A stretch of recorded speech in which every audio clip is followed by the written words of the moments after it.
प्रचंड धूदंड हिमाचल सुतानाथ संस्तुते परमेश्वरी जसोरी जोरी विधेहि कल्याण विधेहि। খুঁটি পুজোর মধ্যে দিয়ে শুরু হলো মানিকতলা চালতা বাগান লোহাপট্টি দুর্গাপুরের ৮৪তম বর্ষের কাউন্টডাউন। স্বাধীনতা দিবসের প্রাক্কালে চেয়ারম্যান সন্দীপ ভুতুরিয়ার সঙ্গে উপস্থিত ছিলেন ঋতুপর্ণা সেনগুপ্ত, বিক্রম ঘোষ, সুহেল শেঠ, শিশির বাজুরিয়া ও বিধায়ক বিজয় ওঝা।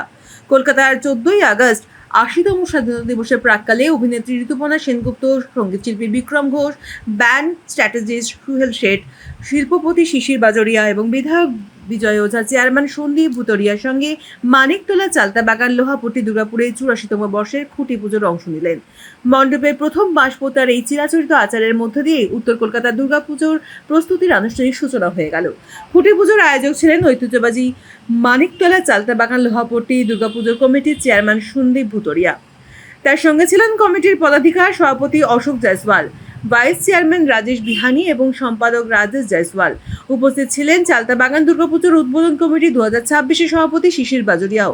সন্দীপ ভুতুরিয়া বলেন, দুর্গাপুজো বাংলার সমষ্টিগত কল্পনা শক্তির সবচেয়ে বড় প্রকাশ। খুঁটি পুজো থেকেই আমাদের বছর সত্যিকারের অর্থে শুরু হয়। ৮৪ বছর ধরে এই পুজো যতটা কমিটি ততটাই এই পাড়ার, আর সেই যৌথ অধিকার বোধ নিয়েই নিয়েছি আমরা প্রস্তুতির আগামী মাসগুলোর এগিয়ে চলি। অভিনেত্রী ঋতুপর্ণা সেনগুপ্ত বলেন, খুঁটি পুজো সেই উৎসবের সূচনা যা প্রত্যেক বাঙালির হৃদয়ের সবচেয়ে কাছের। আমরা সকলে একসঙ্গে ভালোবাসা আর সম্প্রীতির বার্তা ছড়িয়ে দিয়ে পুজো উদযাপন করব। এইটা যে একটা সুন্দর উদ্বোধন হলো আজকে চালতা বাগান পুজোর, এবং সন্দীপ এটা খুব রিলিজিয়াসলি করে প্রত্যেক বছর। চালতা বাগানের অনেকবার এসেছি আমরা, সিঁদুর খেলাতে, ইনগরেশনে, খুব ভালো লাগে এখানে আসতে।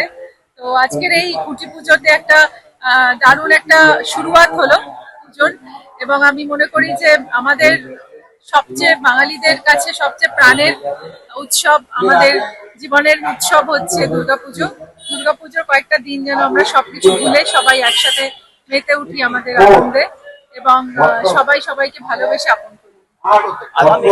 শিশির বাজরিয়া জানান, এই বছর দুর্গাপুজো হবে আলাদা, কারণ এতেই সনাতনী আচার ও ঐতিহ্যের সঙ্গে উৎসবের মেলবন্ধন দেখা যাবে। তিনি বলেন, দুর্গাপুজো শুধুমাত্র উৎসব হিসেবে নয়, সনাতনী আচার ও ঐতিহ্যের উপর বেশি গুরুত্বপূর্ণ দিয়ে উদযাপিত হবে। আমি আশা করি আচার ও উৎসব এই দুই অপূর্বভাবে পাশাপাশি চলবে, যাতে উৎসবের আধ্যাত্মিক নির্যাস ও আনন্দ এবং দুই অক্ষুণ্ণ থাকে। মেসেজ দেওয়ার কিছু না, পশ্চিম বাংলার পুজো, বাংলার পুজো, কলকাতার পুজো, সারা বিশ্বকে একটাই মেসেজ হয়। কিন্তু এইবার ২০২৬ সালে দুর্গা পুজো যে কলকাতা এবং আমাদের পশ্চিম বাংলায় হবে, ওইটা একটা নতুন এইটা মেসেজ যাবে যে আমরা রাজনৈতিক সমাজ ভেঙে যে আমাদের কালচার, যে আমাদের সংস্কৃতি, ওই পুজোতে দেখতে পাবো। আমরা আগে দেখেছি যে পুজো মার নামে বা পাড়ার নামে বা কোনো প্রতিষ্ঠানের নামে, ইনস্টিটিউটের নামে হতো না, নেতাদের নামে পুজো বিখ্যাত ছিল। ২০২৬ সালে মা নিজের নামে বিখ্যাত হবে, দুর্গা পুজোর নামে বিখ্যাত হবে, এবং এলাকা, পাড়া, পল্লীবাসীদের নামের বিখ্যাত হবে।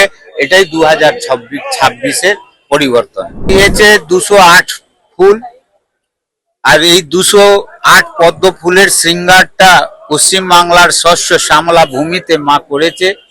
আমরা এই যে কলকাতায় জন্ম নিয়েছি, যে কলকাতার কালী মা, যে এই কলকাতার কালী মা এবং এই যে কলকাতার দুর্গা পুজোতে এবার ২০২৬ সালে ২০৮ পদ্ম দেওয়া হয়েছে। এটাই খুব ভালো। আমরা রাজনৈতিক সমাজ বা রাজনৈতিক পুজো থেকে উপরে উঠে পাড়ার পুজো করি, মার আরাধনা করি।